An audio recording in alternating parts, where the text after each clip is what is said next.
Avcı toplayıcılar Paleolitik çağda Japonya'ya geldiler ve en eski kanıtlar yaklaşık 38 bin ile 40 bin yıl öncesine dayanıyor. Japonya'nın asidik toprakları kemik kalıntılarını bozma eğiliminde olduğundan onların varlığına dair çok az kanıt kaldı. Ancak Japonya'da 30 bin yıldan daha öncesine tarihlenen benzersiz kenar zemin baltalarının keşfi Japonya'daki ilk Homo sapiens kanıtı olabilir. İlk insanlar muhtemelen Japonya'ya su taşıtlarıyla deniz yoluyla geldiler. İnsan yerleşimine dair kanıtlar Okinawa'daki Yamashita mağarasında 32 bin yıl öncesine ve Ishigaki adasındaki Shiraho Sanetabaru mağarasında 20 bin yıl öncesine kadar uzanıyor. Japonya'nın Paleolitik sakinlerinin Filpaleodoxon naumanni ve dev geyik Sinomegaloceros yabai de dahil olmak üzere artık soyu tükenmiş megafaunayla etkileşime girdiğini ve onları katlettiğini gösteren kanıtlar bulundu.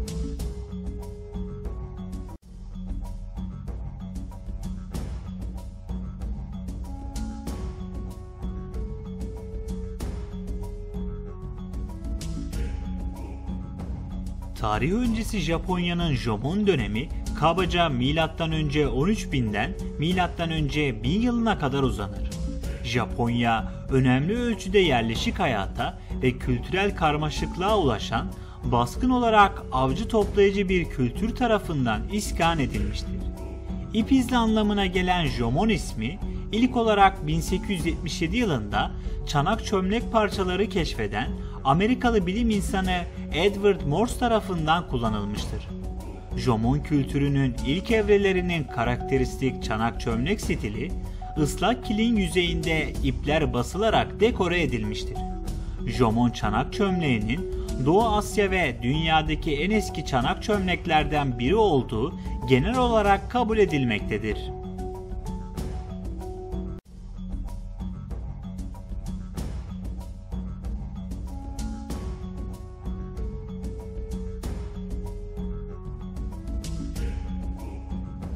Yayoi halkının Asya anakarasından gelişi Japon takım adalarına köklü dönüşümler getirdi. Tarım devriminin 1000 yıllık başarıları özellikle pirinç yetiştirileceği ve metalurjinin gelişmesiyle nispeten kısa bir asırlık zaman diliminde adaları ele geçirdi. Yakın zamana kadar bu kültürel ve teknolojik değişim dalgasının başlangıcının M.Ö. 400 civarında başladığı düşünülüyordu. Radyokarbon kanıtları artık yeni aşamanın yaklaşık 500 yıl önce M.Ö. 1000 ila M.Ö. 800 arasında başladığını gösteriyor. Başlangıçta Çin ve Kore Yarımadası'ndan ithal edilen bronz ve demir silahlar ve aletlerle donatılmış Yayoi halkı Kuzey Kuyuşa'dan yayılarak yavaş yavaş Jomon döneminin yerini aldı. Ayrıca dokuma ve ipek üretimi, yeni ağaç işleme yöntemleri, cam yapım teknolojisi ve yeni mimari stiller getirdiler. Yayoi halkının yayılması yerli Jomon'la bir kaynaşmaya yol açmış ve bunun sonucunda küçük bir genetik karışım oluşmuş gibi görünüyor. Bu Yayoi teknolojileri Asya anakarasında ortaya çıkmıştır. Bilim insanları arasında yayılmalarının ne ölçüde göçe veya kültürel yayılmaya atfedilebileceği konusunda tartışmalar vardır. Göç teorisi genetik ve dil bilimsel çalışmalarla desteklenmektedir. Tarihçi Hanehara Kazuro, kıtadan gelen yıllık göçmen akınının 350 ila 3000 arasında değiştiğini ileri sürmüştür.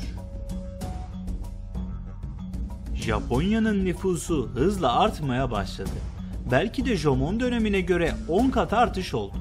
Yayoi döneminin sonunda artan nüfus büyüklüğüne ilişkin hesaplamalar 1 ila 4 milyon arasında değişti. Geç Jomon dönemine ait iskelet kalıntıları zaten kötü olan sağlık ve beslenme standartlarında bir bozulma olduğunu ortaya koyarken, aynı dönemdeki Yayoi arkeolojik alanları tahıl ambarlarını andıran büyük yapılara sahiptir. Bu değişime ayrılmış mezarlıklar ve askeri tahkimatlarla gösterilen hem toplumun tabakalaşmasında hem de kabile savaşlarında bir artış eşlik etti. Yayoi döneminde Yayoi kabileleri kademeli olarak bir dizi krallığa dönüştü.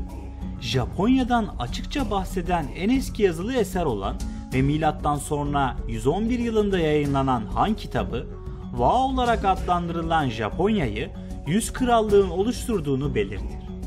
Daha sonraki bir Çin tarihi eseri olan Wei kitabı, milattan sonra 240 yılında kadın hükümdar Himiko tarafından yönetilen güçlü Yamatai krallığının diğerleri üzerinde üstünlük kazandığını belirtir. Ancak modern tarihçiler Wei kitabındaki yeri ve tasvirinin diğer yönleri hakkında tartışmaya devam etmektedir.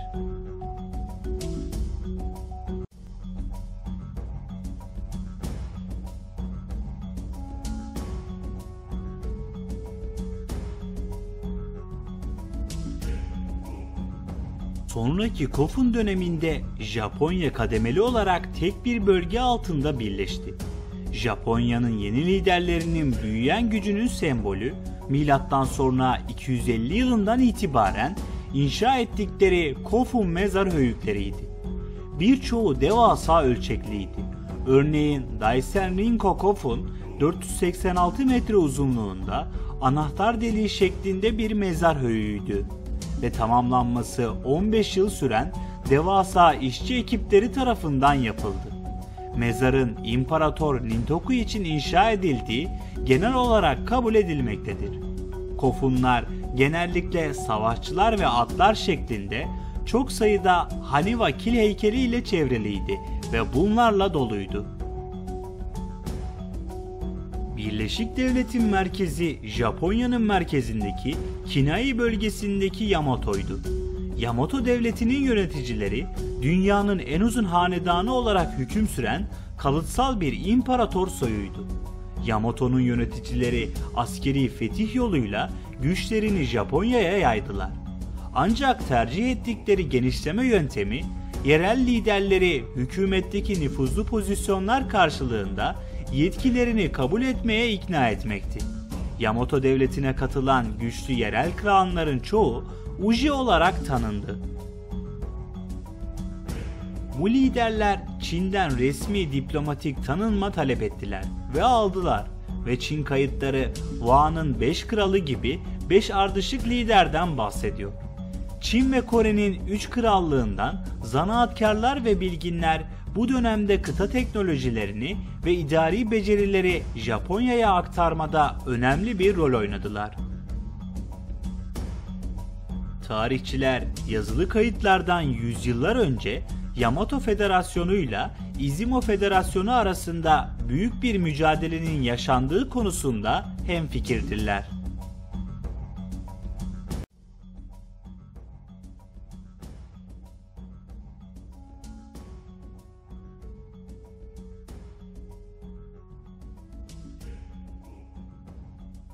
Asuka dönemi 538 yılında Kore'nin Bakce Krallığından Budizm dininin getirilmesiyle başladı. O zamandan beri Budizm, bugünkü Shinbutsu Shugo olarak bilinen Japonya'nın yerel Shinto dini ile birlikte var oldu. Dönem adını Kinai bölgesindeki fiili imparatorluk başkenti Asuka'dan alır. Budist Soga klanı 580'lerde hükümeti ele geçirdi ve yaklaşık 60 yıl boyunca perde arkasından Japonya'yı kontrol etti. Kısmen Soga soyundan gelen Budizm ve Soga davasının savunucusu olan Prens Shotoku 594 yılından 622 yılına kadar Japonya'nın naibi ve fiili lideri olarak görev yaptı. Shotoku, memurlar ve vatandaşlar için Konfüçyüs'ten esinlenen bir davranış kuralları olan 17 maddelik anayasayı yazdı ve Camp and Rank System adlı liyakate dayalı bir kamu hizmeti getirmeye çalıştı. 607 yılında Shotoku, mektubuna Japonya'nın kanji karakterlerinde görüldüğü gibi yükselen güneşin ülkesinin hükümdarı, batan güneşin ülkesinin hükümdarına hitap eder ifadesiyle başlayarak Çin'e ince bir hakarette bulundu. 670 yılına gelindiğinde bu ifadenin bir çeşidi olan Nihon, günümüze kadar varlığını sürdüren ulusun resmi adı olarak kendini kabul ettirdi. 645 yılında Soga klanı, Fujiwara klanının kurucusu Prens Nakanoe ve Fujiwara no Kamatari tarafından başlatılan bir darbe ile devrildi. Hükümetleri kapsamlı Taika reformlarını tasarladı ve uyguladı. Reform, Çin'den gelen Konfüçyüsçü fikirler ve felsefelere dayanan toprak reformuyla başladı. Japonya'daki tüm toprakları çiftçiler arasında eşit olarak dağıtılmak üzere millileştirdi ve yeni bir vergilendirme sisteminin temeli olarak bir hane halkı sicilinin derlenmesini emretti. Reformların gerçek amacı daha fazla merkezileşme sağlamak ve Çin'in hükümet yapısına da dayanan imparatorluk sarayının gücünü artırmaktı. Çin yazımı, siyaseti, sanatı ve dini hakkında bilgi edinmek için elçiler ve öğrenciler Çin'e gönderildi. Reformlardan sonra tahtın iki rakibi Prens Oyama ve yeğeni Prens Otomo arasındaki kanlı bir çatışma olan 672 yılındaki Jinshin Savaşı daha fazla idari reform için önemli bir katalizör haline geldi. Bu reformlar mevcut tüzükleri sağlamlaştıran ve merkezi hükümetin ve ona bağlı yerel hükümetlerin yapısını belirleyen Taiho Kanunu'nun yürürlüğe girmesiyle sonuçlandı. Bu yasal reformlar yarım bin yıl boyunca varlığını sürdüren Çin tarzı merkezi bir hükümet sistemi olan Ritsuryo Devleti'ni yarattı. Asuka dönemi sanatı, Budist sanatının temalarını bünyesinde barındırmaktadır. En ünlü eserlerden biri Prens Shotoku tarafından yaptırılan ve 607 yılında tamamlanan Horyuji Budist Tapınağı'dır. Şu anda dünyanın en eski ahşap yapısıdır.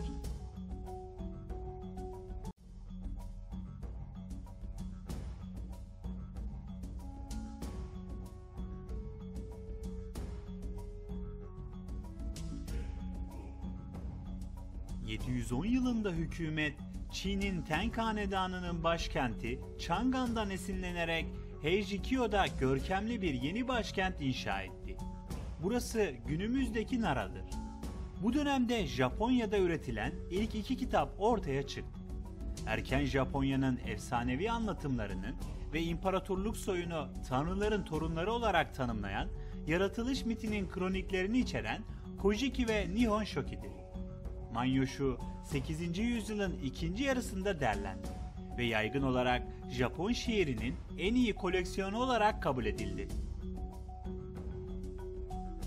Bu dönemde Japonya orman yangınları, kuraklıklar, kıtlıklar ve 735 ve 737 yıllarında nüfusun 1/4'ünden fazlasını öldüren çiçek hastalığı salgını gibi salgın hastalıklarda dahil olmak üzere bir dizi doğal afet yaşadı.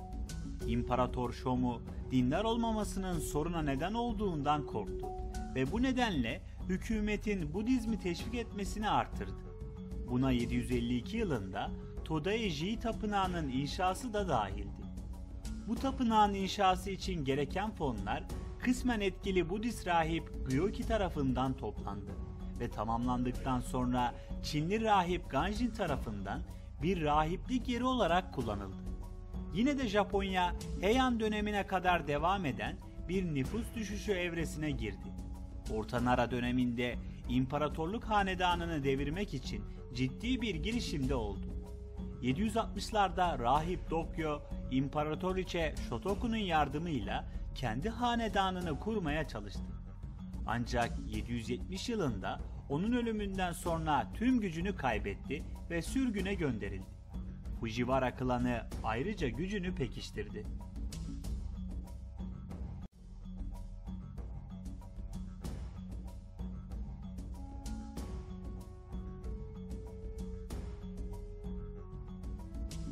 Heian dönemi 794 yılından 1185 yılına kadar süren klasik Japon tarihinin son bölümüdür.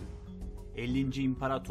İmparator Kammu'nun Japonya'nın başkentini Heian Kyo'ya taşımasıyla başlayan Nara dönemini takip etti. Heian, Japonca'da barış anlamına gelir. 784 yılında başkent kısa bir süreliğine Nagao Kakuyo'ya, ardından 794 yılında 1868 yılına kadar başkent olarak kalan Heian Kyo'ya taşındı. Burası günümüzdeki Kyoto'dur. Saray içindeki siyasi güç kısa sürede imparatorluk ailesiyle evlilikler yoluyla giderek yakınlaşan bir saray soylular ailesi olan Fujiwara klanına geçti. 812 ile 814 arasında bir çiçek hastalığı salgını Japon nüfusunun neredeyse yarısını öldürdü. 858 yılında Fujiwara no Yoshifusa, reşit olmayan imparatora Shesho ilan etti.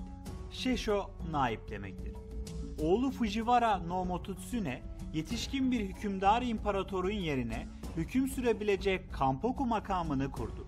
996 yılında Kanpoku olan sıra dışı bir devlet adamı olan Fujiwara no Michinaga, Fujiwara klanının gücünün zirvesindeyken hüküm sürdü ve 4 kızını şimdiki ve gelecekteki imparatorlarla evlendirdi.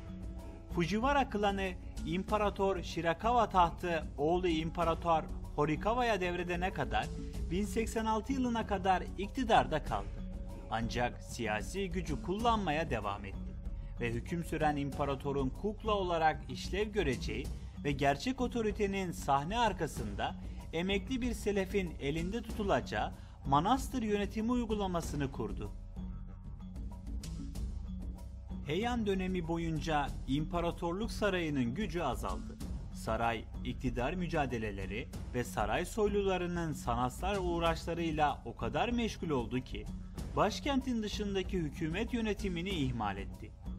Ritsuryo devletinin bir parçası olarak gerçekleştirilen toprak millileştirmesi, çeşitli soylu aileler ve dini tarikatlar özel Shoan malikaneleri için vergi muafiyeti statüsü elde etmeyi başardıkça çöktü. 11. yüzyılda Japonya'daki daha fazla toprak, merkez hükümetten ziyade Shoen sahipleri tarafından kontrol ediliyordu. Böylece imparatorluk sarayı, ulusal ordusunu ödemek için gereken vergi gelirinden mahrum kaldı. Buna karşılık Shoen sahipleri kendi samuray savaşçı ordularını kurdular. İmparatorluk ailesinin kollarından gelen iki güçlü soylu aile Taira ve Minamoto klanları, başkentin dışında büyük ordular ve çok sayıda Shoen edindi. Merkezi hükümet isyanları ve korsanlığı bastırmak için bu iki savaşçı klanı kullanmaya başladı. Japonya'nın nüfusu yüzlerce yıllık gerilemenin ardından geç Heian döneminde istikrara kavuştu.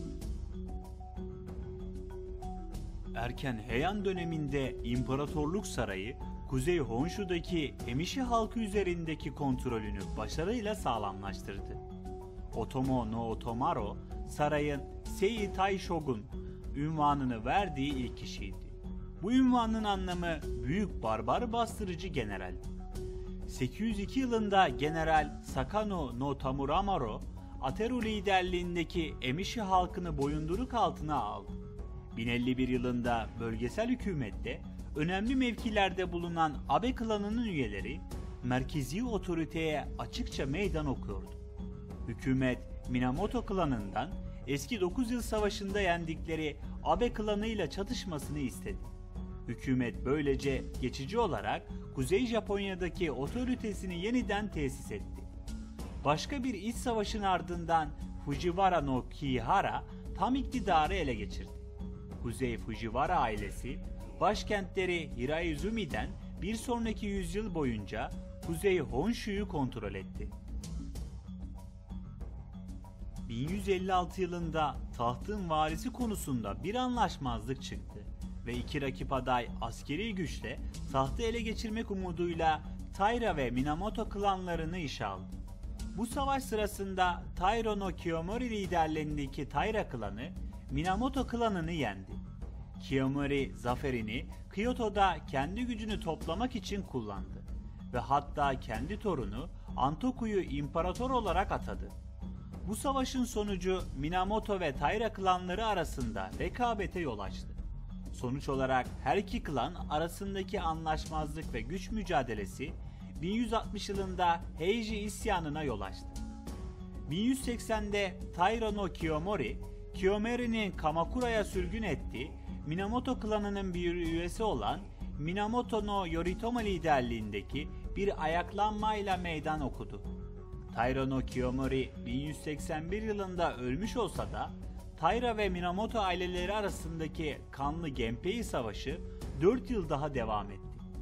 Minamoto klanının zaferi, Yoritomo'nun küçük kardeşi Minamoto no Yoshitsune komutasındaki bir kuvvetin Dan-no-ura Deniz Muharebesi'nde kesin bir zafer kazanmasıyla 1185 yılında kesinleşti. Yoritomo ve maiyeti böylece Japonya'nın fiili yöneticileri haline geldi.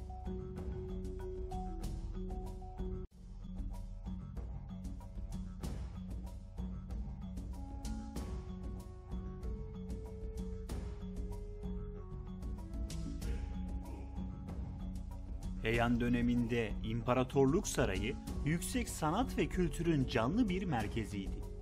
Edebi başarıları arasında herkesi de şair Kino Tsurayuki ile ilişkilendirilen Kokinshu ve Tosa Günlüğü şiir koleksiyonu, Sei Shonagu'nun çeşitli eserler koleksiyonu, yastık kitabı ve Murasaki Shikibuni'nin genellikle Japon edebiyatının şaheseri olarak kabul edilen Genji hikayesi yer alır. Kana yazılı hecelerinin gelişimi, Heian döneminde Çin etkisinin azalmasına yönelik genel eğilimin bir parçasıydı. 630 yılında başlayan Çin'in Tang Hanedanı'na yönelik resmi Japon misyonları 9. yüzyılda sona erdi. Ancak rahiplerin ve bilginlerin gayri resmi misyonları devam etti ve bundan sonra yerel Japon sanat ve şiir biçimlerinin gelişimi hızlandı. Heian Kyo'nun kendisi dışında önemli bir mimari başarı 1053 yılında Uji'de inşa edilen Byodo-in Tapınağı'ydı.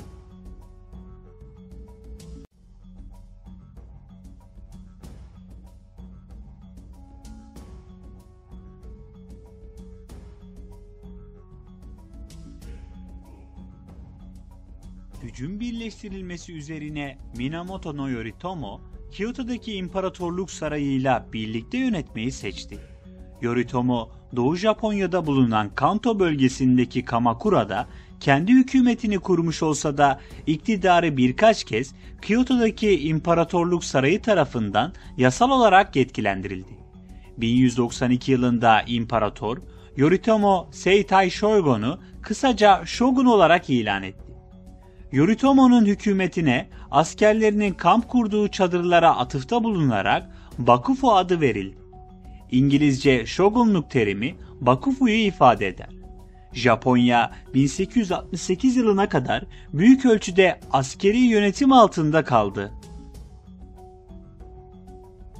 Şogunluğa meşruiyet İmparatorluk Sarayı tarafından verildi. Ancak şogunluk ülkenin fiili yöneticileriydi. Saray bürokratik ve dini işlevlerini sürdürdü ve şogunluk aristokrat sınıfının üyelerinin katılımını memnuniyetle karşıladı. Eski kurumlar zayıflamış bir biçimde bozulmadan kaldı ve Kyoto resmi başkent olarak kaldı. Bu sistem daha sonraki Muromachi döneminin basit savaşçı yönetimiyle karşılaştırıldı. Yoritomo kısa süre sonra başlangıçta Kiyohira'nın torunu ve Kuzey Honshu'nun fiili hükümdarı olan Fujiwara no Hidehira tarafından barındırılan üvey kardeşi Yoshitsune'ye karşı döndü. 1189 yılında Hidehira'nın ölümünden sonra halefi Yasuhira, Yoshitsune'nin evine saldırarak Yoritomo'nun gözüne girmeye çalıştı. Yoshitsune öldürülmüş olmasına rağmen Yoritomo yine de Kuzey Fujiwara klanının topraklarını işgal etti ve fethetti. Sonraki yüzyıllarda Yoshitsune efsanevi bir figür haline gelecek ve sayısız edebiyat eserinde idealize edilmiş trajik bir kahraman olarak tasvir edilecekti. Yoritomo'nun 1199 yılındaki ölümünden sonra şogunluk makamı zayıfladı. Sahne arkasında Yoritomo'nun karısı Hoja Masako hükümetinin arkasındaki gerçek güç oldu. 1203 yılında babası Hojo Tokimasa, Shogun Yoritomo'nun oğlu Minamoto no Senatomo'ya naip olarak atandı. Bundan sonra Minamoto şogunları gerçek gücü elinde tutan Hojo naiplerinin kuklaları haline geldi. Yoritomo'nun kurduğu ve halefleri tarafından yerinde tutulan rejim, daha önceki Ritsuryo devletinin aksine merkezsizleştirilmiş ve feodal bir yapıya sahipti. Yoritomo, Shugo veya Jito unvanlarıyla bilinen eyalet valilerini yakın vasalları olarak Gokeninler arasından seçti. Kamakura şogunluğu vasallarının kendi ordularını muhafaza etmelerine ve eyaletlerinde kendi şartlarına göre kanun ve düzeni sağlamalarına izin verdi. 1221 yılında emekli İmparator Gotoba, siyasi gücü saraya geri kazandırmak amacıyla şogunluğa karşı bir isyan olan Jokyu Savaşı olarak bilinen savaşı başlattı. İsyan başarısızlıkla sonuçlandı ve Gotoba'nın sırasıyla Tosa eyaleti ve Sado adasına sürgün edilen emekli İmparator Tushimikado ve İmparator Juntoko olmak üzere iki imparatorla birlikte Oki adasına sürgün edilmesine yol açtı. Şogunluk, Kyoto aristokrasisine kıyasla siyasi gücünü daha da sağlamlaştırdı. Tüm ulusun samuray orduları, Moğol İmparatorluğundan Kubilay Han tarafından başlatılan iki tam ölçekli istilaya karşı koymak için 1274 ve 1281 yılında seferber edildi. Üstün silahlarla donatılmış bir düşman tarafından sayıca üstün olmalarına rağmen Japonlar Moğol filosu ilahi rüzgar anlamına gelen kamikaze adı verilen tayfunlar tarafından yok edilene kadar Kyushu'da Moğollarla her iki seferde de durma noktasına gelene kadar savaştı. Kamakura şogunluğunun zaferine rağmen savunma mali kaynaklarını o kadar tüketti ki zaferdeki rolleri için vasallarına tazminat sağlayamadı. Bunun şogunluğun samuray sınıfıyla ilişkileri üzerinde kalıcı olumsuz sonuçları oldu. Samuraylar arasındaki hoşnutsuzluk Kamakura şogunluğunun sona ermesinde belirleyici oldu. 1333 yılında İmparator Go-Daigo, İmparatorluk sarayına tam gücü geri getirme umuduyla bir isyan başlattı. Şogunluk isyanı bastırmak için General Ashikaga Takauji'yi gönderdi. Ancak Takauji ve adamları İmparator Go-Daigo ile güçlerini birleştirerek Kamakura şogunluğunu devirdiler. Japonya yine de 1250 yılı civarında başlayan bir refah ve nüfus artışı dönemine girdi. Kırsal alanlarda demir aletlerin ve gübrenin daha fazla kullanılması, gelişmiş sulama teknikleri ve çift ürün yetiştirme verimliliğini artırdı ve kırsal köyler büyüdü. Daha az kıtlık ve salgın hastalık şehirlerin büyümesini ve ticaretin patlamasını sağladı. Büyük ölçüde seçkinlerin dini olan Budizm, Japonya'da saf toprak Budizmini kuran Honen ve Nichiren Budizmini kuran Nichiren gibi önde gelen rahipler tarafından kitlelere ulaştırıldı. Asuka döneminde Japonya'ya ilk gelen Zen Budizmi, samuray sınıfı arasında yaygınlaştı.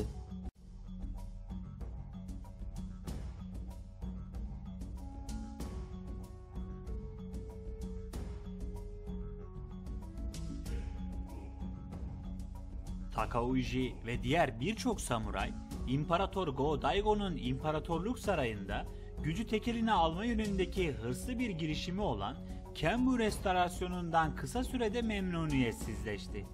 Takauji, Go-Daigo'nun kendisini şogun olarak atamayı reddetmesinin ardından isyan etti. 1338 yılında Takauji, Kyoto'yu ele geçirdi ve imparatorluk ailesinin rakip bir üyesi olan İmparator Komyo'yu tahta oturttu ve İmparator Komyo da onu şogun olarak atadı. Go-Daigo, güneydeki Yoshino şehrine kaçarak karşılık verdi ve burada rakip bir hükümet kurdu. Bu, Kuzey Sarayı ile Güney Sarayı arasında uzun süreli bir çatışma dönemini başlattı.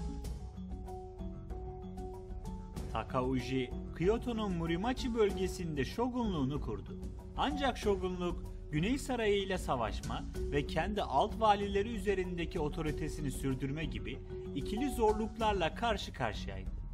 Kamakura şogunluğu gibi Muramachi şogunluğu da müttefiklerini eyaletleri yönetmeleri için atadı. Ancak bu adamlar giderek kendilerini kendi bölgelerinin feodal lordları olarak adlandırdılar ve genellikle şoguna itaat etmeyi reddettiler. Ülkeyi bir araya getirmede en başarılı olan Ashikaga Shogun, 1368 yılında iktidara gelen ve 1408 yılındaki ölümüne kadar etkili kalan Takauji'nin torunu Ashikaga Yoshimitsu'ydu. Yoshimitsu şogunluğun gücünü genişletti ve 1392 yılında kuzey ve güney saraylarını bir araya getirmek ve iç savaşı sona erdirmek için bir anlaşma yaptı. Bundan sonra şogunluk, imparatoru ve sarayını sıkı bir denetim altında tuttu. Ashikaga şogunluğunun son yüzyılında ülke başka bir daha şiddetli iç savaş dönemine girdi. Bu 1467 yılında yönetici şogunun yerini kimin alacağı konusunda Onin Savaşı'nın çıkmasıyla başladı. Daimyolar taraf tuttu ve tercih ettikleri aday için savaşırken Kyoto'yu yerle bir etti. 1477 yılında halefiyet belirlendiğinde şogun artık Japonya genelinde yüzlerce bağımsız devleti yöneten daimyo üzerindeki tüm gücünü kaybetmişti. Bu savaşan devletler döneminde daimyolar ülkenin kontrolü için kendi aralarında savaştılar. Dönemin en güçlü daimyolarından bazıları Usagi Kenshin ve Takeda Shingen'di. Bu dönemin kalıcı sembollerinden biri daimyolar tarafından tutulan yetenekli casuslar ve suikastçiler olan ninjalardı. Birçok efsanenin konusu haline gelen ninjaların gizli yaşam tarzları hakkında kesin tarihi gerçekler bilinmemektedir. Daimyolara ek olarak Budist tapınaklarıyla bağlantılı asi köylüler ve savaşçı rahipler de kendi ordularını yetiştirmiştir.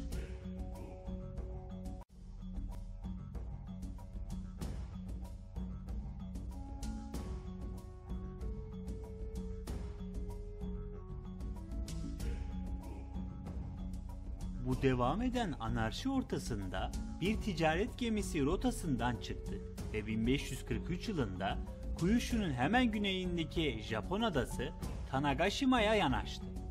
Gemideki 3 Portekizli tüccar Japonya'ya ayak basan ilk Avrupalılardı. Kısa süre sonra Avrupalı tüccarlar Japonya'ya birçok yeni ürün, en önemlisi de tüfeği tanıttı.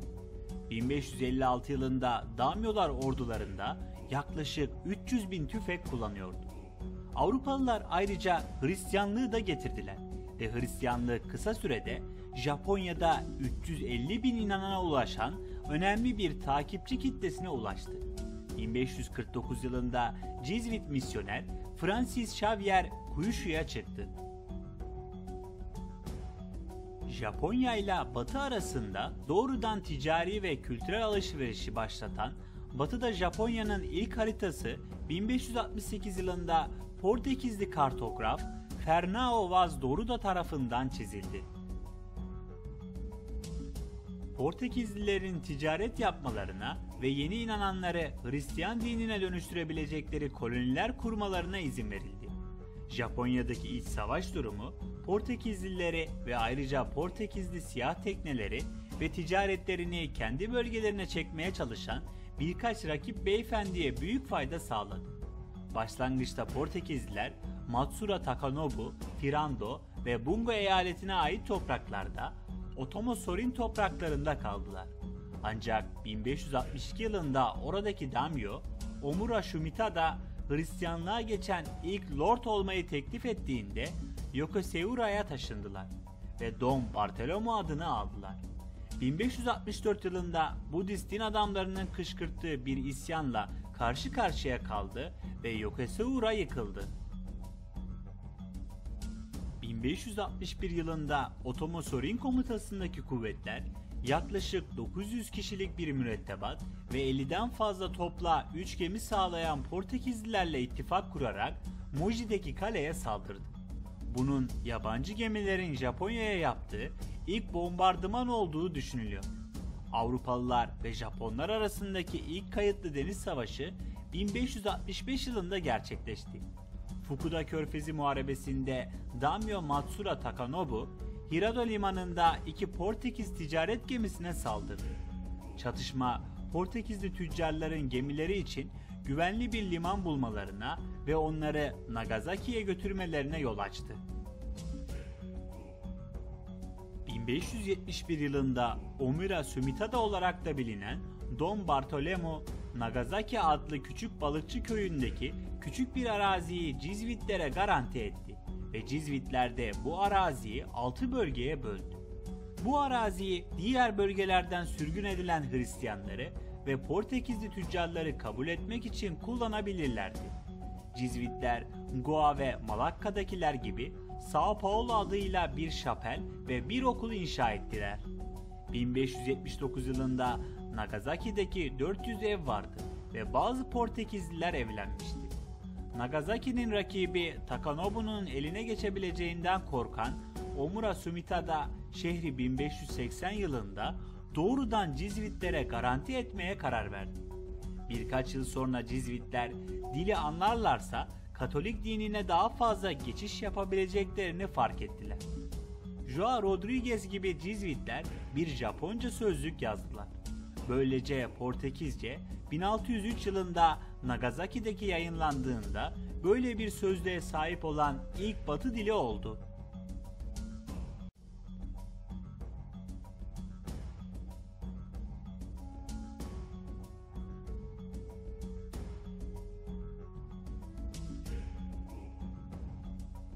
Savaşa rağmen Japonya'nın Kamakura döneminde başlayan göreceli ekonomik refah Muromachi döneminde de devam etti. 1450 yılında Japonya'nın nüfusu 13. yüzyılın sonunda 6 milyona kıyasla 10 milyona ulaştı. Çin ve Kore ile önemli ticaret de dahil olmak üzere ticaret gelişti. Japonya'daki daimyolar ve diğer gruplar kendi paralarını bastıkları için Japonya takas tabanlı bir ekonomiden para tabanlı bir ekonomiye geçiş yapmaya başladı. Bu dönemde mürekkep yıkama resmi, ikebana çiçek düzenlemesi, çay seremonisi, Japon bahçeciliği, bonsai ve noh tiyatrosu gibi Japonya'nın en temsili sanat formlarından bazıları gelişti. 8. Ashikaga Shogun'u Yoshimasa etkisiz bir siyasi ve askeri lider olmasına rağmen bu kültürel gelişmeleri teşvik etmede kritik bir rol oynadı.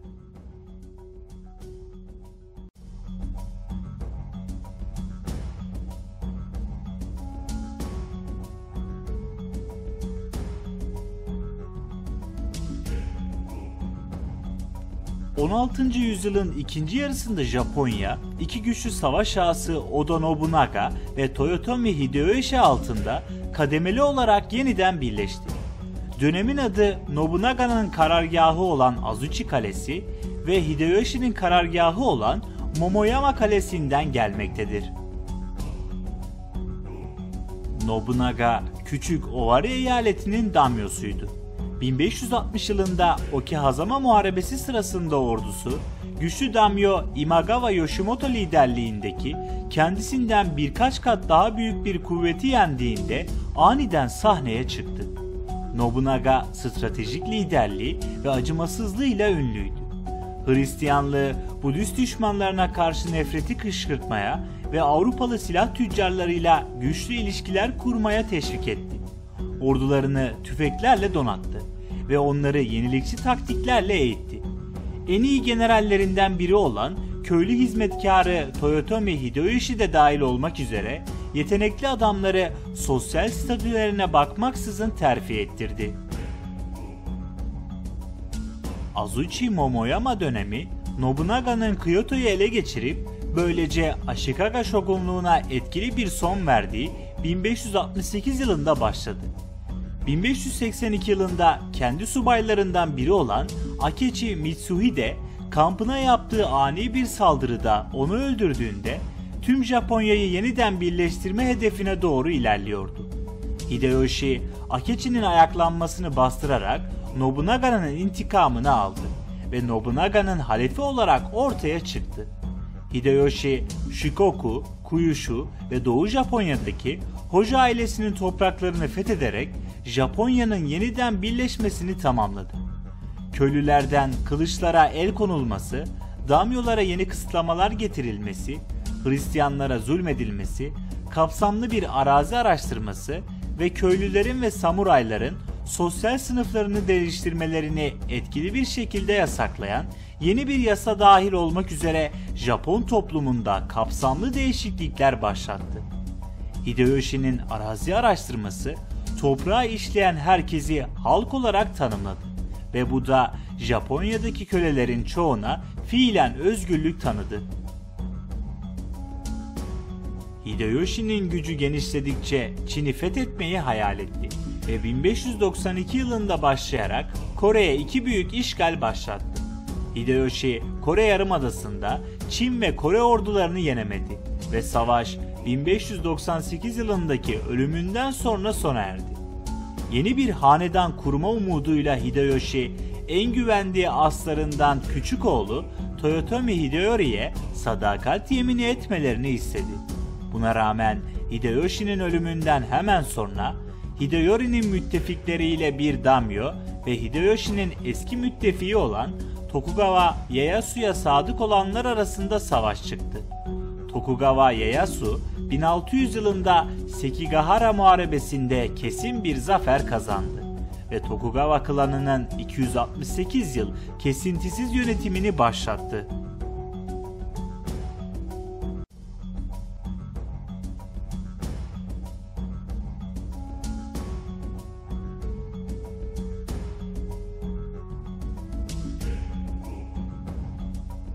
Edo dönemi Doğu şehri Edo'dan yönetilen Tokugawa Shogunluğu'nun sıkı kontrolü altında göreceli barış ve istikrarla nitelendirildi.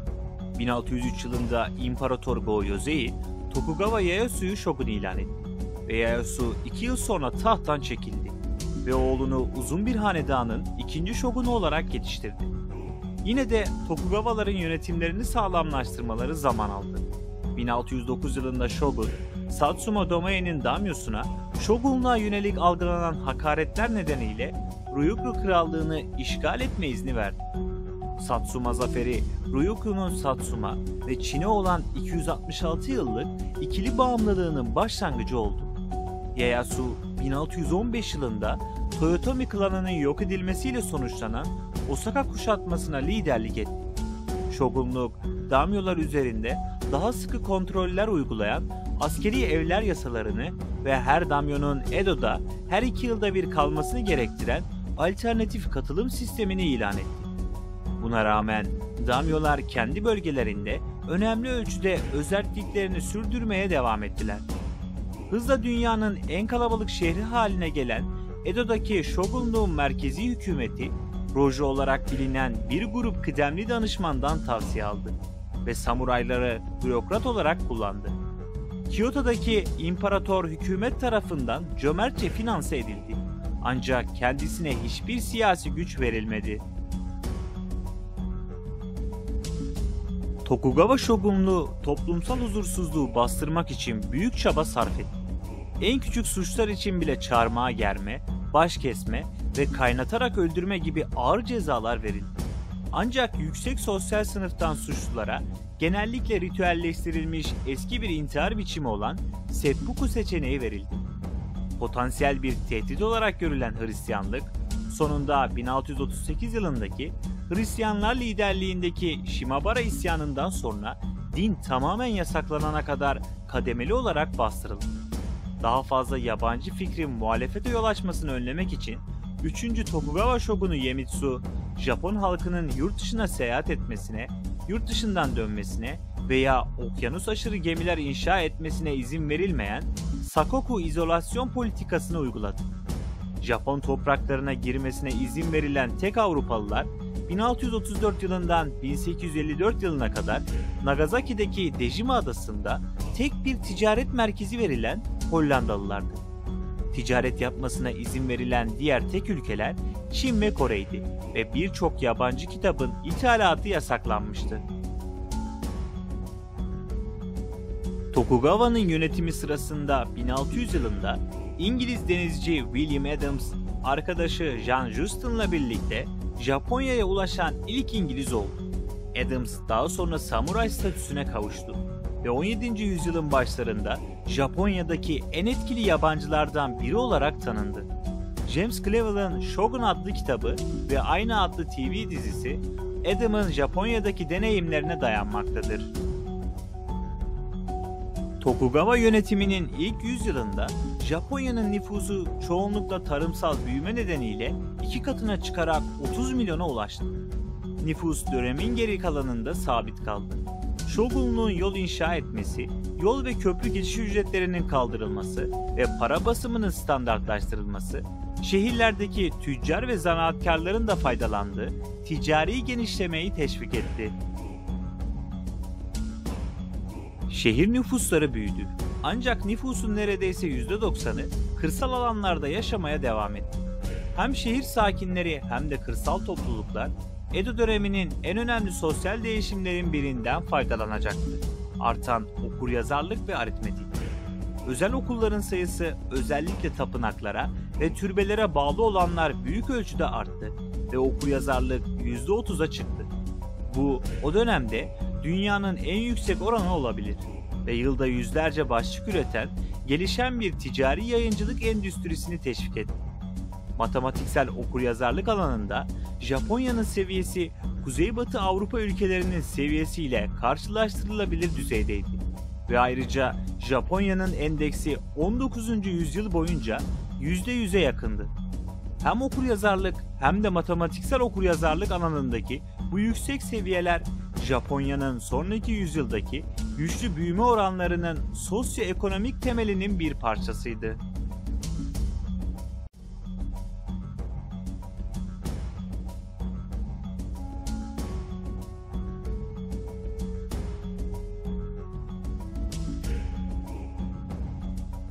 Edo dönemi, tüccar sınıflarının zenginleşip gelirlerini kültürel ve sosyal uğraşlara harcamaya başlamasıyla kültürel bir gelişme dönemi. Kültür ve eğlenceyi destekleyen tüccar sınıfı üyelerinin ukiyo olarak adlandırılan haz aldıkları hayatlar yaşadıkları söylenirdi. Ukiyo, yüzen dünya anlamına gelmektedir. Bu yaşam tarzı ukiyo-zoshi popüler romanlarına ve ukiyo sanatına ilham kaynağı oldu. Bunlardan ikincisi daha fazla karmaşıklığa ve çoklu basılı renk kullanımına doğru ilerleyen tahta baskılardı. Kabuki ve bunraku kukla tiyatrosu gibi tiyatro biçimleri yaygın olarak popüler hale geldi. Bu yeni eğlence biçimleri kısa şarkılar ve 1600'de Japonya'ya yeni ithal edilen shamisen'de çalınan müzik eşliğindeydi. Genellikle en büyük ustası Matsuo Basho olduğu kabul edilen haiku, önemli bir şiir biçimi olarak da yükseldi. Eğlendirici yeni bir meslek olan geisha da popüler hale geldi. Müşterilerle sohbet eder, şarkı söyler ve dans ederlerdi. Ancak onlarla yatmazlardı. Tokugavalar yeni Konfüçyüsçülüğü desteklediler ve ondan büyük ölçüde etkilendiler. Bu da hükümetin toplumu 4 mesleğe göre 4 sınıfa bölmesine yol açtı. Samuray sınıfı, kelimenin tam anlamıyla savaşçının yolu olan Bushido ideolojisini takip ettiğini iddia etti.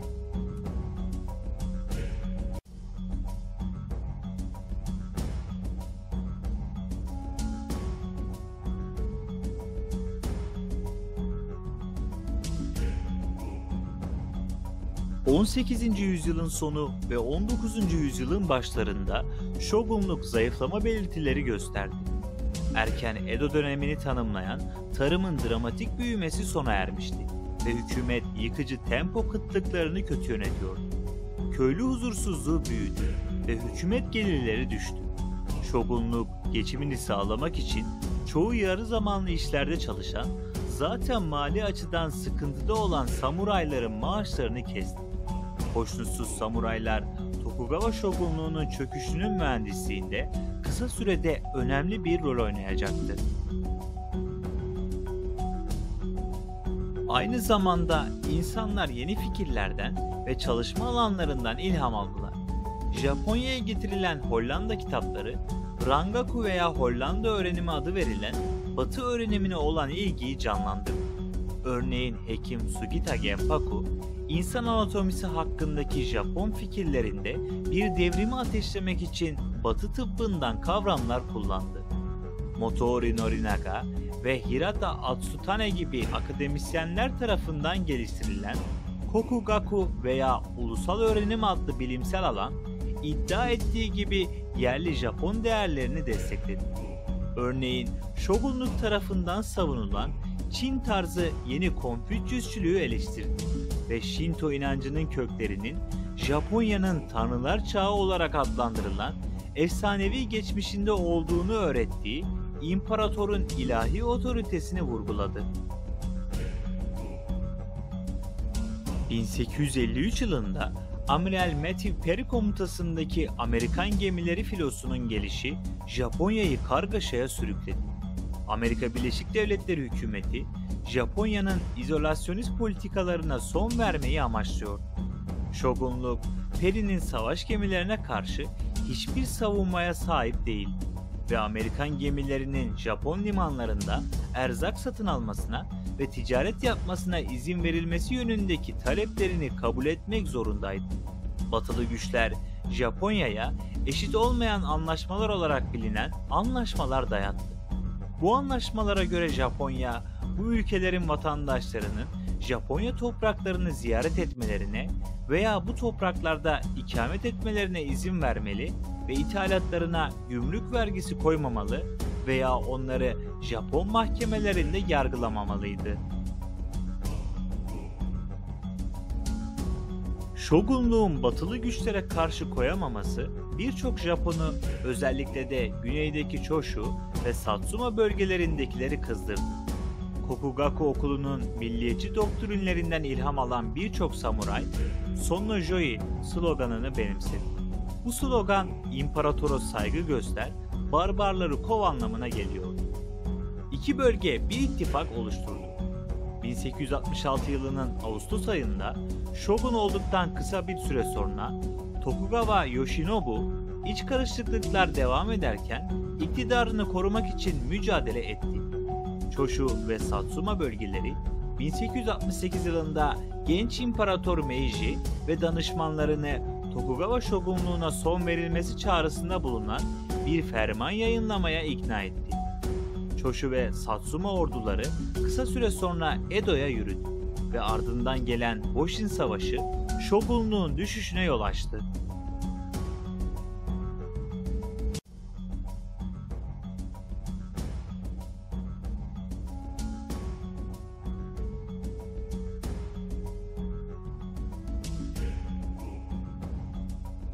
İmparator tahtına geri döndü ve 1869 yılında imparatorluk ailesi Tokyo olarak yeniden adlandırılan Edo'ya taşındı. Ancak hükümetteki en güçlü adamlar 1868 yılında 15 yaşında olan imparator yerine Choshu ve Satsuma'dan eski samuraylardı. Meiji oligarkları olarak bilinen bu adamlar Japonya'nın bu dönemde yaşayacağı dramatik değişiklikleri denetlediler. Meiji hükümetinin liderleri Japonya'nın batılı emperyalist güçlerle eşit olabilecek modern bir ulus devlet olmasını istediler. Bunlar arasında Satsuma'dan Okubo Toshimihi ve Saigo Takamori ile Joshu'dan Kido Takayoshi, Ito Hirobumi ve Yamagata Aritomo vardı.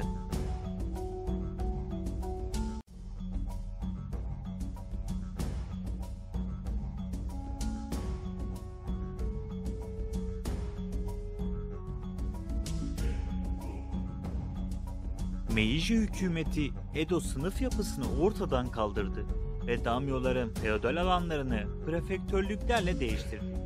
Kapsamlı bir vergi reformu başlattı ve Hristiyanlık yasağını kaldırdı. Hükümetin başlıca öncelikleri arasında demiryolları, telgraf hatları ve evrensel bir eğitim sisteminin getirilmesi de vardı. Meiji hükümeti yaygın batılılaşmayı teşvik etti ve Japonya'nın kurumlarını yeniden şekillendirmek için eğitim, madencilik, bankacılık, hukuk, askeri işler ve ulaştırma gibi alanlarda uzmanlığa sahip batılı uluslardan yüzlerce danışman tuttu. Japonlar Gregorian takvimini, batı kıyafetlerini ve batı saç stillerini benimsedi.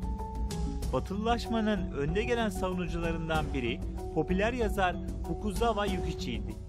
Meiji hükümeti batılılaşma hamlesinin bir parçası olarak her şeyden önce tıp bilimi olmak üzere Batı biliminin ithalatını coşkuyla destekledi.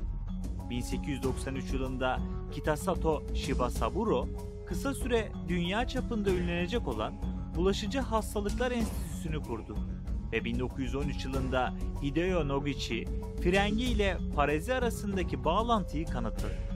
Dahası Batı Avrupa edebi tarzlarının Japonya'ya tanıtılması, yeni düz yazı kurgu eserlerinde bir patlamaya yol açtı. Dönemin karakteristik yazarları arasında Futabatei Shimei ve Mori Ogai vardı. Ancak Meiji dönemi yazarlarının en ünlüsü, hem eski hem de yeni tarzları birleştiren hicivli, otobiyografik ve psikolojik romanlar yazan Natsume Soseki'ydi. Önde gelen bir kadın yazar olan Ichiyo Higuchi, Edo döneminin daha önceki edebi modellerinden ilham aldı.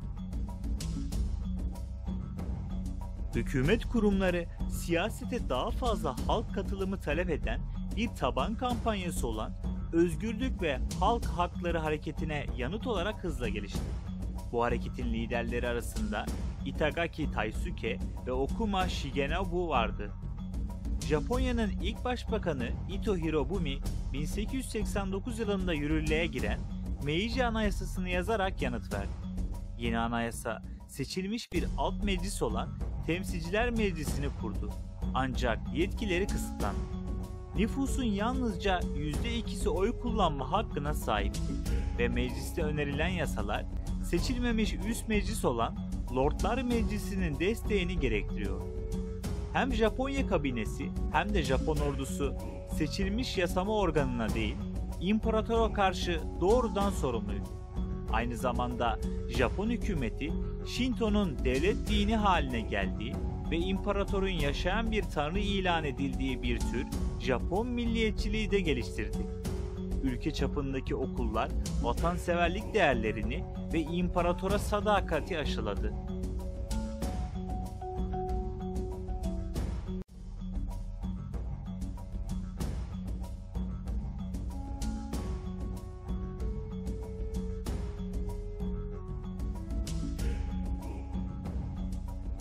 ...1871 yılının Aralık ayında bir Ryukyu gemisi Tayvan'da battı ve mürettebat katledildi.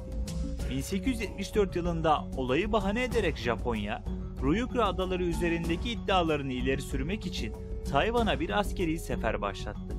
Sefer, Japon ordusunun sivil hükümetin emirlerini görmezden gelmesinin ilk örneğini içeriyordu. Çünkü sefer ertelenmesi emri verildikten sonra yola çıkılmıştı. Choshu bölgesinde bir samuray olarak doğan Yamagata Aritomo, özellikle ulusal askerliğin getirilmesi olmak üzere imparatorluk Japon ordusunun modernizasyonu ve genişlemesinin arkasındaki kilit güçtü.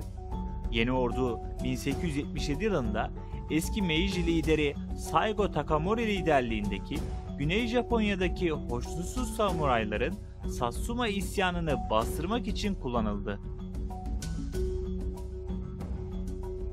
Japon ordusu, Japonya'nın yurt dışındaki genişlemesinde önemli bir rol oynadı. Hükümet, Japonya'nın batılı sömürgeci güçlerle rekabet edebilmek için kendi kolonilerini edinmesi gerektiğine inanıyordu. Hokkaido üzerindeki kontrolünü sağlamlaştırdıktan ve Ryukyu Krallığını ilhak ettikten sonra dikkatini Çin ve Kore'ye çevirdi. 1894 yılında Japon ve Çin birlikleri Dongan isyanını bastırmak için her ikisinin de konuşlandığı Kore'de çatıştı.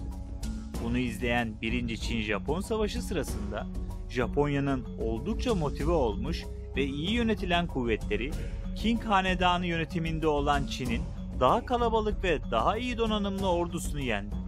Böylece Tayvan adası 1895 yılında Japonya'ya devredildi ve Japonya hükümeti Dışişleri Bakanı Mutsu Munemitsu'nun eşit olmayan anlaşmaları yeniden müzakere etmesine izin verecek kadar uluslararası prestij kazandı. 1902 yılında Japonya, İngilizlerle önemli bir askeri ittifak imzaladı. Japonya, daha sonra Asya'daki gücünü artıran Rusya ile karşı karşıya geldi. Yalu Nehri Muharebesi, onlarca yıldır bir Asyalı gücün batılı bir gücü yendiği ilk seferdi. 1904'te 1905 Rus-Japon Savaşı, Japonya'nın yeni donanması için bir başka zafer olan dramatik Tsushima Muharebesi ile sona erdi. Japonya böylece 1905 yılında Kore'yi himaye altına alma iddiasında bulundu ve ardından 1910 yılında tam ilhak gerçekleşti. Rusya'nın savaştaki yenilgisi Japonya'nın yalnızca bölgesel bir güç değil, aynı zamanda ana Asya gücü olarak ortaya çıkmasıyla küresel dünya düzeninde de bir değişim başlattı.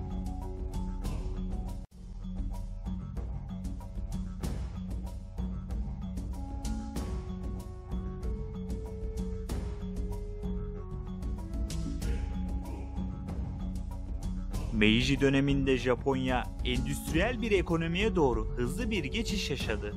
Hem Japon hükümeti hem de özel girişimciler çok çeşitli mallar üretebilen fabrikalar yaratmak için Batı teknolojisini ve bilgisini benimsedi. Dönemin sonunda Japonya'nın ihracatının çoğunluğunu mamul mallar oluşturuyordu. Japonya'nın en başarılı yeni işletmeleri ve endüstrilerinden bazıları Mitsubishi ve Sumitomo gibi Zaibatsu adı verilen büyük aile işletmeleriydi. Olağanüstü endüstriyel büyüme hızlı kentleşmeyi tetikledi. Tarımda çalışan nüfusun oranı 1872 yılında %75'ten 1920 yılında %50'ye düştü. 1927 yılında Tokyo metrosu Ginza hattı açıldı ve Asya'nın en eski metro hattı oldu. Japonya o dönemde sağlam bir ekonomik büyüme yaşadı ve çoğu insan daha uzun ve sağlıklı yaşadı. Nüfus 1872 yılında 34 milyondan 1915 yılında 52 milyona çıktı. Fabrikalardaki kötü çalışma koşulları artan işçi huzursuzluğuna yol açtı ve birçok işçi ve aydın sosyalist fikirleri benimsemeye başladı. Meiji hükümeti muhalefeti sert bir şekilde bastırarak karşılık verdi. Radikal sosyalistler 1910 yılındaki vatana ihanet olayında imparatoru öldürmeyi planladılar ve ardından sol görüşlüleri ortadan kaldırmak için Tokko gizli polis gücü kuruldu. Hükümet ayrıca 1911 yılında azami çalışma saatleri ve istihdam için askeri yaş belirleyen sosyal mevzuatı yürürlüğe koydu.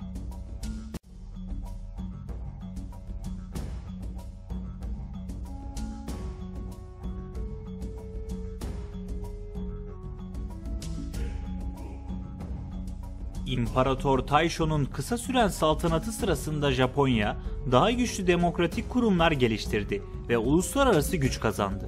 Taisho siyasi krizi, Japon siyasi partileri tarafından organize edilen kitlesel protestolar ve isyanlarla dönemi açtı. Ve bu isyanlar Katsuro Taro'nun başbakanlıktan istifa etmesini sağlamayı başardı. Bu ve 1918 yılındaki pirinç isyanları Japonya'nın siyasi partilerinin iktidar oligarşisi üzerinde gücünü artırdı. Seijukai ve Minseito partileri sözde Taisho demokrasisi döneminin sonunda siyasete hakim olmaya başladı. Temsilciler Meclisi'nin oy hakkı 1890'dan beri kademeli olarak genişletildi ve 1925'te evrensel erkeklik oy hakkı yasası çıkarıldığında evrensel erkek oy hakkı getirildi. Ancak aynı yıl siyasi muhaliflere ağır cezalar öngören kapsamlı barış koruma yasası da çıkarıldı. Japonya'nın müttefikler safında 1. Dünya Savaşı'na katılması benzeri görülmemiş bir ekonomik büyümeye yol açtı ve Japonya'ya Almanya'dan ele geçirilen Güney Pasifik'teki yeni koloniler kazandırdı. Savaştan sonra Japonya Versay Anlaşması'nı imzaladı ve Milletler Cemiyeti'ne üyeliği ve uluslararası silahsızlanma konferanslarına katılımı sayesinde iyi uluslararası ilişkiler yaşadı.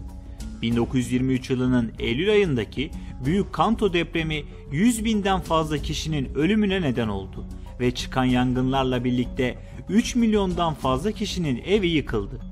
Depremin ardından Korelilerin kuyuları zehirlediği söylentileri ortaya çıktıktan sonra Japon ordusu, polisi ve tetikçi çetelerinin binlerce Koreliyi öldürdüğü Kanto katliamı gerçekleşti. Daha sonra söylentiler çok sayıda Japon kaynağı tarafından asılsız olarak tanımlandı. Meiji döneminde başlayan popüler düz yazı kurgusunun büyümesi, okuryazarlık oranlarının artması ve kitap fiyatlarının düşmesiyle Taisho döneminde de devam etti. Dönemin önemli edebi figürleri arasında kısa öykü yazarı Ryunosuke Akutagawa ve romancı Haruo Sato yer alıyordu. Tarihçi Konrad Totman tarafından belki de döneminin en çok yönlü edebi figürü olarak tanımlanan Junichiro Tanizaki, Taisho döneminde Avrupa edebiyatından etkilenen birçok eser üretti. Ancak 1929 tarihli Some Prefer Nettles adlı romanı geleneksel Japon kültürünün erdemlerine duyulan derin takdiri yansıtıyor. Taisho döneminin sonunda Edogawa Rampo mahlasıyla bilinen Taro Irai popüler gizem ve suç hikayeleri yazmaya başladı.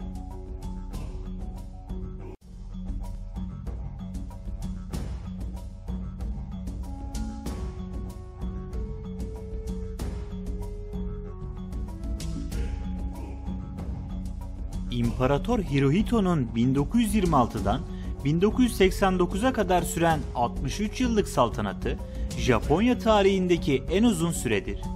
İlk 20 yıl aşırı milliyetçiliğin yükselişi ve bir dizi yayılmacı savaşla tanımlandı.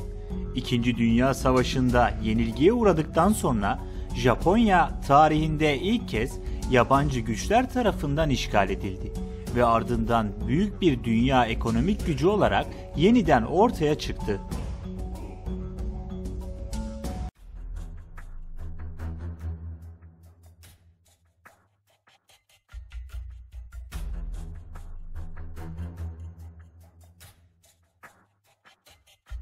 Sol görüşlü gruplar Taisho döneminin sonuna doğru şiddetli bir baskıya maruz kalmışlardı ve faşizm ve Japon milliyetçiliğinden ilham alan radikal sağ kanat grupları hızla popülerlik kazandı.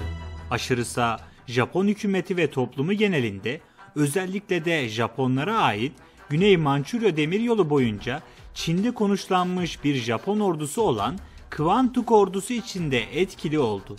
1931 Mançurya olayı sırasında radikal ordu subayları Güney Mançurya demiryolunun küçük bir bölümünü bombaladı ve saldırıyı yanlış bir şekilde Çinlilere atfederek Mançurya'yı işgal etti. Kwantuk ordusu Mançurya'yı fethetti ve Japon hükümetinin izni olmadan orada Manchukuo Kukla hükümetini kurdu. İşgalin ardından Japonya'ya yönelik uluslararası eleştiriler Japonya'nın Milletler Cemiyeti'nden çekilmesine yol açtı. Seiyukai Partisi'nden Başbakan Tsuyoshi Inukai, Kwantuk ordusunu engellemeye çalıştı ve 1932 yılında sağcı aşırılık yanlıları tarafından öldürüldü. Japon ordusunda ve parti politikacılarına karşı artan muhalefet ve onları yozlaşmış ve çıkarcı olarak gördükleri aşırı sağ nedeniyle Inukai, 2. Dünya Savaşı öncesi dönemde Japonya'yı yöneten son parti politikacısıydı. Şubat 1936'da Japon İmparatorluk Ordusu'nun genç radikal subayları bir darbe girişiminde bulundu. Darbe bastırılmadan önce birçok ılımlı politikacıyı öldürdüler. Bunun ardından Japon ordusu siyasi sistem üzerindeki kontrolünü sağlamlaştırdı ve 1940 yılında İmparatorluk Yönetim Yardım Derneği kurulduğunda çoğu siyasi parti feshedildi. Japonya'nın yayılmacı politikası giderek daha da cesurlaştı. Japonya'nın siyasi elitlerinin çoğu Japonya'nın kaynak çıkarma ve fazla nüfusun yerleşimi için yeni topraklar edinmesini istiyordu.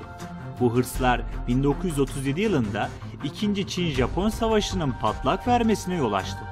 Japon ordusu Nanjing'deki zaferlerinden sonra meşhur Nanjing katliamını gerçekleştirdi.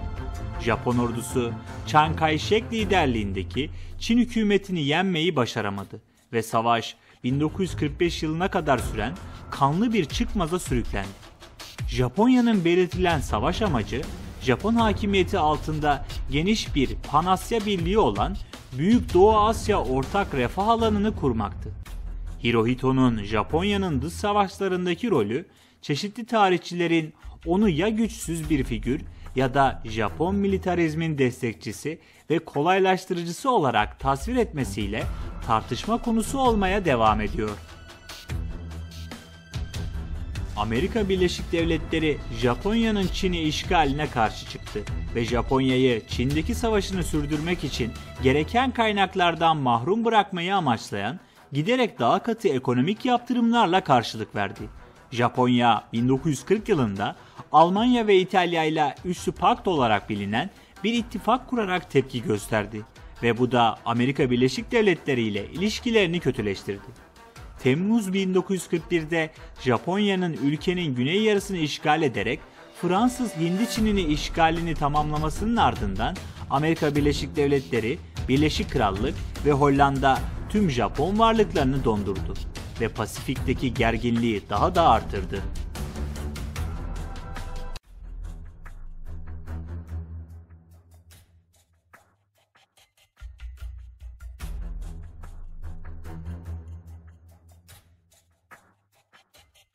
...1941 yılının sonlarında Başbakan Hideki Tojo liderliğindeki Japon hükümeti, Amerika Birleşik Devletleri öncülüğündeki ambargoyu silah zoruyla delmeye karar verdi. 7 Aralık 1941 tarihinde Japon İmparatorluk Donanması, Hawaii'deki Pearl Harbor'da Amerikan filosuna sürpriz bir saldırı başlattı. Bu, Amerika Birleşik Devletleri'ni müttefiklerin yanında 2. Dünya Savaşı'na soktu. Japonya daha sonra Filipinler, Malaya, Hong Kong, Singapur, Burma ve Hollanda Doğu Hint adaları da dahil olmak üzere Amerika Birleşik Devletleri, Birleşik Krallık ve Hollanda'nın Asya kolonilerini başarıyla işgal etti. Savaşın ilk aşamalarında Japonya zafer üstüne zafer kazandı. Haziran 1942 yılındaki Midway Muharebesi ve ardından müttefik birliklerinin Solomon Adalarını Japon kontrolünden aldığı Guadalcanal Muharebesi'nin ardından gergin Japonya'ya karşı dönmeye başladı. Bu dönemde Japon ordusu savaş esirlerine kötü muamele, sivillerin katledilmesi ve kimyasal ve biyolojik silahların kullanımı gibi savaş suçlarından sorumluydu. Japon ordusu genellikle banzai saldırıları uygulayarak ve ezici zorluklara rağmen neredeyse son adama kadar savaşarak fanatizmi ile ün kazandı.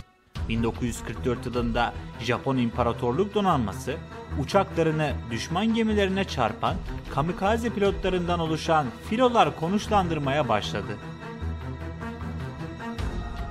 Japonya'daki yaşam katı yiyecek karneleri, elektrik kesintileri ve muhaliflere yönelik acımasız baskılar nedeniyle siviller için giderek zorlaştı.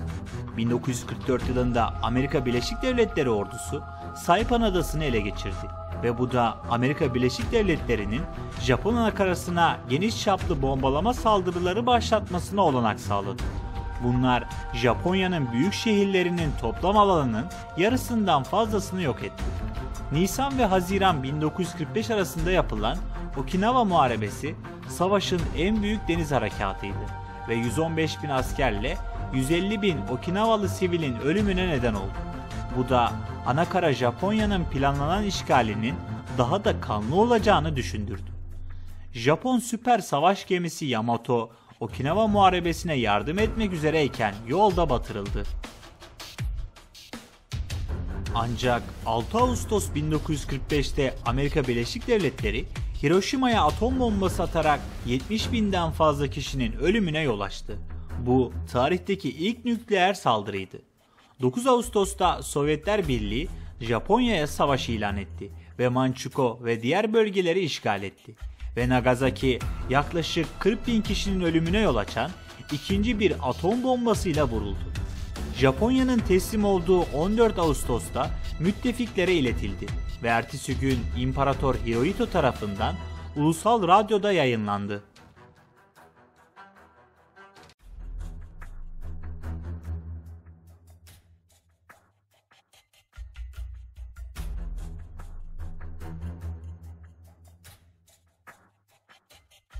Japonya 1945 ile 1952 yılları arasında müttefik işgali altında dramatik siyasi ve sosyal dönüşümler yaşadı.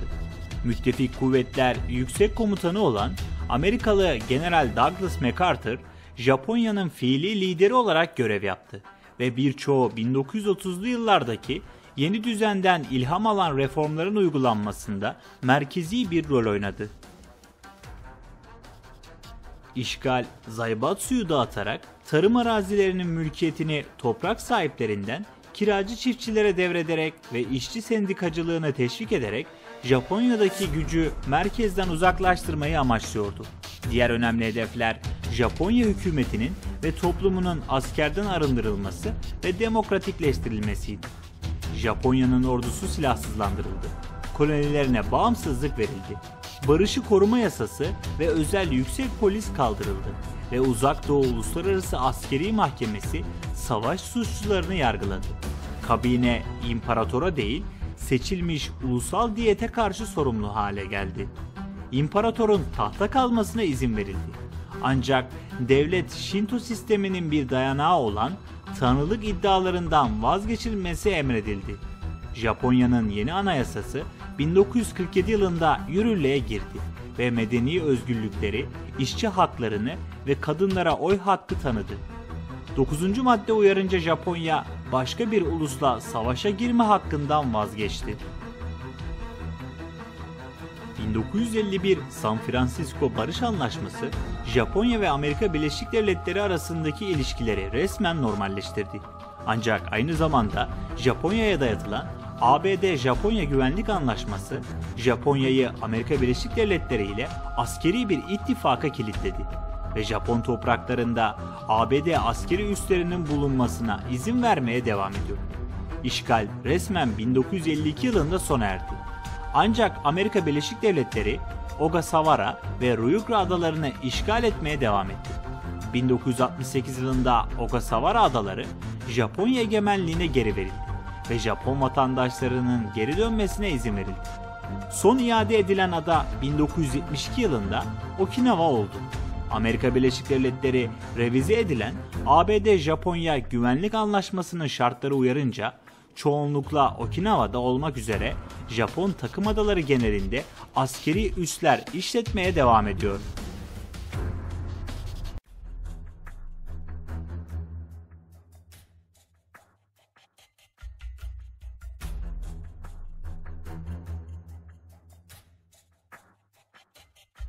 Shigeru Yoshida 1946-1947 ve 1948-1954 yıllarında başbakanlık yaptı ve Japonya'yı işgal boyunca yönlendirmede önemli bir rol oynadı. Yoshida doktrini olarak bilinen politikaları, Japonya'nın Amerika Birleşik Devletleri ile sıkı bir ilişki kurması ve proaktif bir dış politika izlemek yerine ekonomiyi geliştirmeye odaklanması gerektiğini öneriyordu.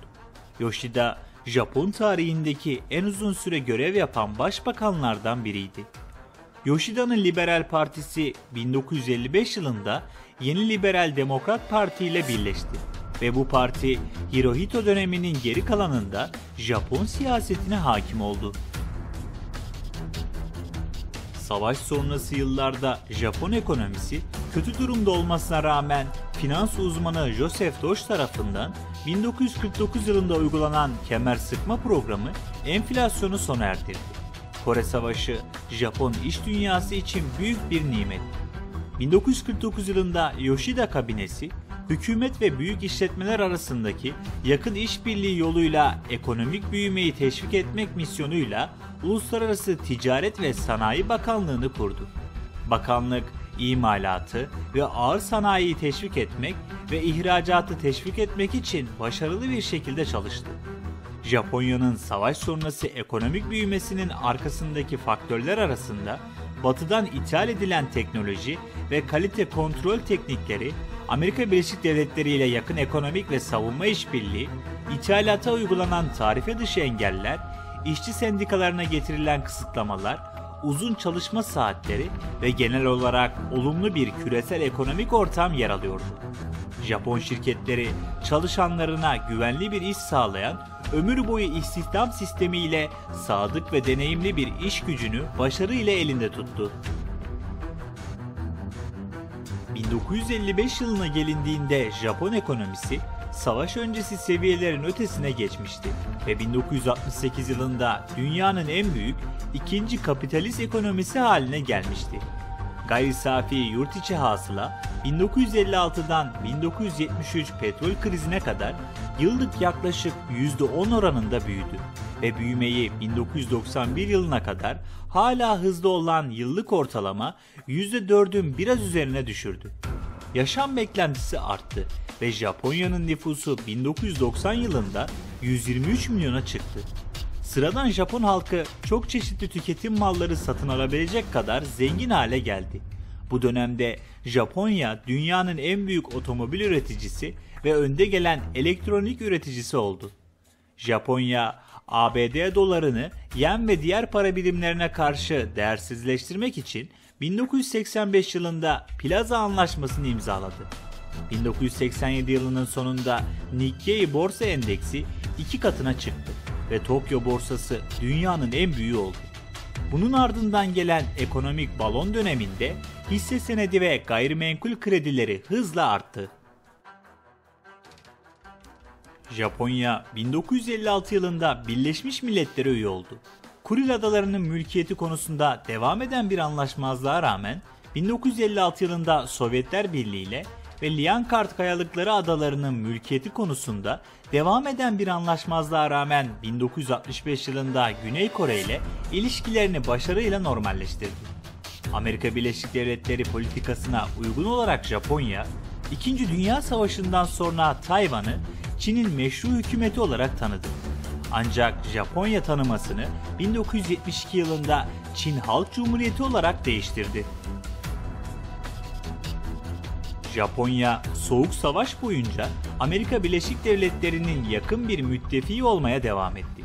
Ancak ABD-Japonya ittifakı, Japon halkından oy birliğiyle destek görmedi. Amerika Birleşik Devletleri'nin talebi üzerine Japonya, 1954 yılında ordusunu Japonya Öz Savunma Kuvvetleri adı altında yeniden oluşturdu. Ancak bazı Japonlar Japonya Öz Savunma Kuvvetleri'nin varlığının Japonya Anayasası'nın 9. maddesini ihlal ettiğini ileri sürdü. Japonya'da ABD askeri üslerine ve nükleer testlere karşı başlayan protesto dalgası, milyonlarca vatandaşın ABD-Japonya Güvenlik Anlaşması'na karşı sokaklara çıktığı 1960 AMPO protestolarıyla doruğa ulaştı. Protestolar nihayetinde anlaşmanın revizyonunu durduramasa da sevilmeyen Başbakan Nobusuke Kishi'yi istifa etmeye zorlamayı başardı. Kishi'nin halefi Hayato Ikeda, Japonya'nın gayri safi yurt içi hasılasını 10 yılda 2'ye katlamayı vaat eden ve bunu sadece 7 yılda başaran gelir 2'ye katlama planıyla halkın dikkatini siyasi mücadelelerden başarıyla uzaklaştırdı. Ikeda ayrıca dünyanın ilk hızlı tren hattının tamamlanmasını ve Japonya'nın uluslararası öneme dönüşünü müjdeleyen, geniş çapta övgü alan 1964 Tokyo Olimpiyatlarını yaptı. Kültürel gelişmeler arasında işgalden hemen sonraki dönem Japon sineması için altın çağı oldu. Bunun nedenleri arasında hükümet sansürünün kaldırılması, düşük film yapım maliyetleri, yeni film tekniklerine ve teknolojilerine erişimin genişlemesi ve diğer eğlence biçimlerinin nispeten kıt olduğu bir zamanda büyük yerel izleyici kitlesi yer alıyor. Bu dönemde Japonya aynı zamanda popüler kültür ihracatçısı olarak ortaya çıkmaya başladı. Dünyanın dört bin yanındaki gençler kaiju filmleri, anime, manga, video oyunları ve diğer Japon popüler kültür biçimlerini tüketmeye başladı. Yasunari Kawabata ve Yukio Mishima gibi Japon yazarlar Amerika ve Avrupa'da popüler edebi figürler haline geldi. İşgalden dönen Amerikan askerleri yanlarında hikayeler ve eserler getirdi ve Japonya'daki sonraki nesil ABD askerleri ülkeden dövüş sanatları ve diğer kültürlerin istikrarlı bir şekilde akmasına katkıda bulundu.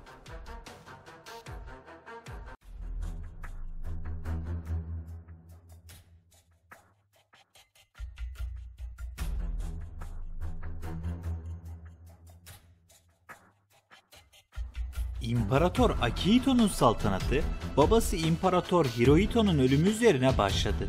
Ekonomik balon 1989 yılında patladı ve Japonya deflasyonist bir sarmalın içine girerken hisse senedi ve arazi fiyatları düştü.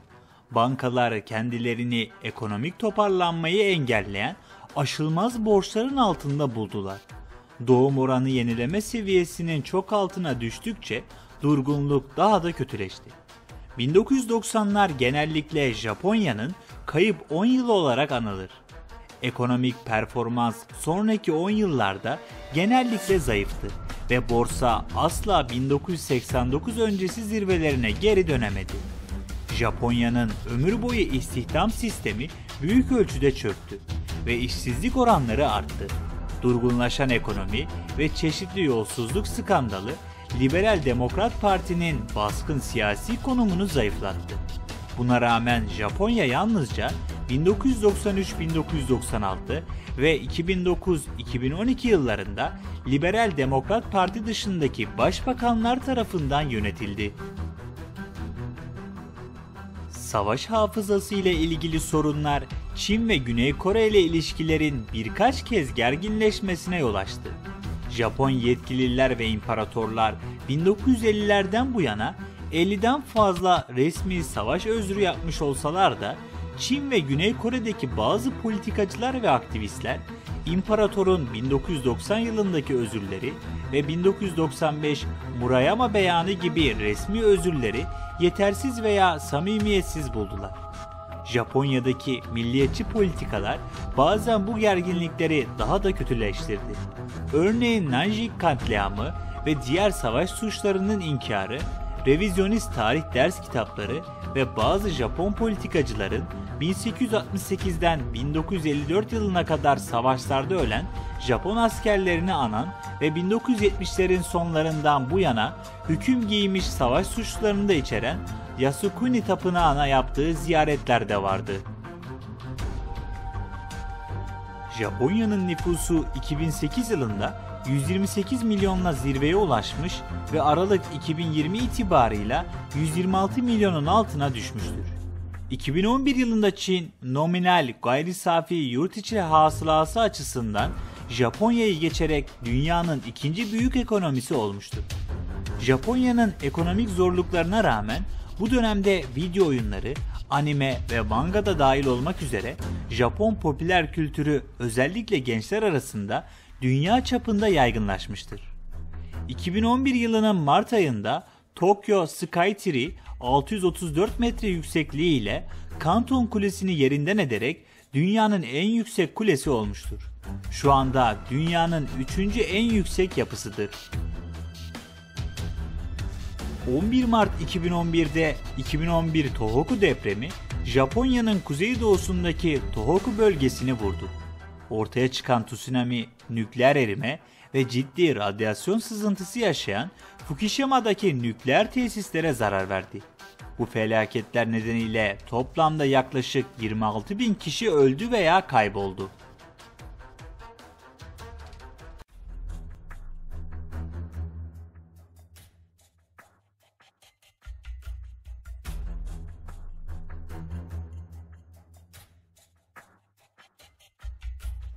İmparator Naruhito'nun saltanatı, babası İmparator Akihito'nun 1 Mayıs 2019 tarihinde tahttan çekilmesiyle başladı.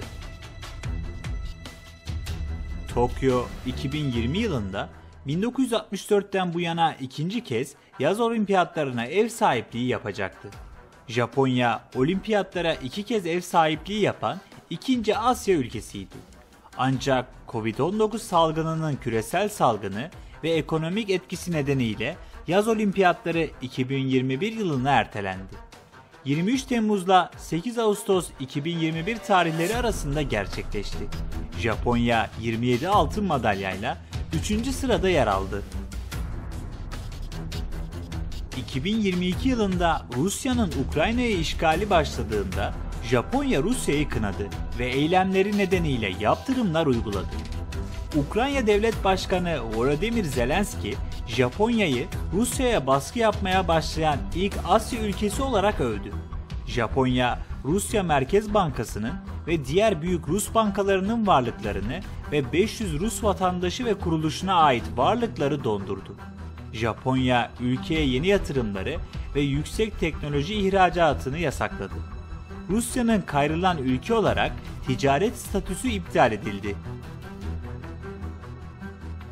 8 Temmuz 2022 tarihinde eski Başbakan Shinzo Abe, 2022 meclis üyeleri seçimlerinden 2 gün önce kampanya yaparken eski Japonya Deniz Öz Savunma Kuvvetleri askeri Tetsuya Yamagami tarafından Nara şehrinde suikaste uğradı. Bu olay halkı şoke etti. Çünkü Japonya'da ateşli silahlı ölümler çok nadirdi. 2017 ile 2020 arasında sadece 10 silahlı saldırı ve 2021 yılında bir silahlı saldırı olayı meydana geldi. Nancy Pelosi'nin 2022 yılında Tayvan'ı ziyaret etmesinin ardından Çin, 4 Ağustos 2022 tarihinde Tayvan'ın kıyı şeridi çevresindeki okyanusta hassas füze saldırıları gerçekleştirdi. Bu askeri tatbikatlar bölgede gerginliği artırdı. Japonya Savunma Bakanlığı, Çin tarafından fırlatılan balistik füzelerin Japonya'nın münhasır ekonomik bölgesine ilk kez düştüğünü bildirdi ve Pekin'e diplomatik protestoda bulundu. 5 Çin füzesi Tayvan yakınlarındaki Haterum açıklarındaki Japonya'nın münhasır ekonomik bölgesine düştü. Japonya Savunma Bakanı Nobuo Kishi, bu füzelerin Japonya'nın ulusal güvenliği ve Japon halkının güvenliği için ciddi tehditler olduğunu söyledi. Japonya 16 Aralık 2022 tarihinde karşı saldırı kabiliyetleri edineceği ve savunma bütçesini 2027 yılına kadar gayri safi yurt içi hasılasının %2'sine çıkaracağını belirterek askeri politikasında büyük bir değişiklik duyurdu. Bu artışın itici güçleri Çin, Kuzey Kore ve Rusya ile ilgili bölgesel güvenlik endişeleriydi. Savunma bütçesindeki genişlemenin Japonya'yı dünyanın 9. en büyük savunma harcaması yapan ülkesi konumundan yalnızca ABD ve Çin'in ardından 3. sıraya taşıyacağı tahmin ediliyordu.